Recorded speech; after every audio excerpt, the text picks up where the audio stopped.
parts of this story for shouting out, or you can all shout out.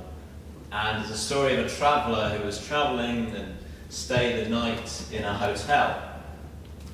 And he was just going to bed at night, and it was a hot night like it's been recently, and his window was open. And as he just was settling down in his bed to sleep, he heard a voice, a sound, and it said, "Freedom, freedom, I want to be free." Right, can you say that bit? I need you to say that bit. Freedom, freedom, I want to be free. And he thought, oh, somebody's stuck somewhere. Somebody's in trouble. And so he put on his dressing gown and he went downstairs, and in the middle of the hotel there was a courtyard. And he looked around and it looked pretty empty, no one seemed to be there.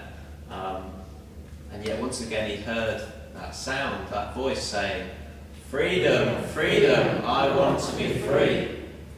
And he turned round, and what did he see? He saw a parrot in a cage.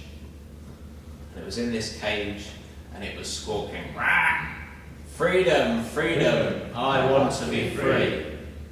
So the man thought, oh, poor bird, it wants to get out of this cage, it shouldn't be cooped up like this. And so he opened the cage door, he thought, I'll let it fly out into the jungle.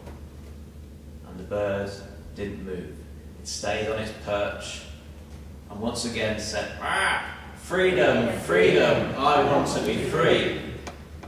So he sort of said, "Well, get out then," he said, the door's open, you can escape, you can get out. And he gave the cage a little bit of a shake to try and get it, but it sort of fluffed its feathers, fluffed its wings up, but it still just didn't move and just squawked, "Freedom, freedom, I want to be free." So he said, right, okay.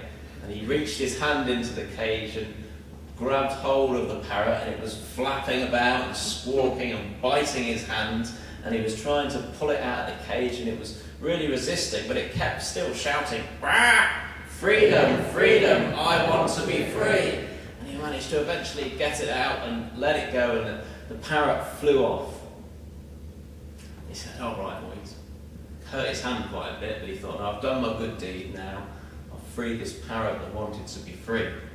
So he went to bed, feeling quite satisfied with himself.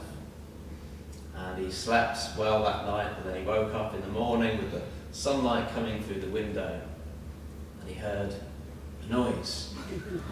He heard a voice that said, "Ah, freedom, freedom, I want to be free." So he said, oh, the parrot must still be around, it must be on the roof or something. And he went down to the courtyard of the hotel, and there, sitting in the cage with the open door, was the parrot, quite happily sitting there and squawking, "Freedom, freedom, I want to be free."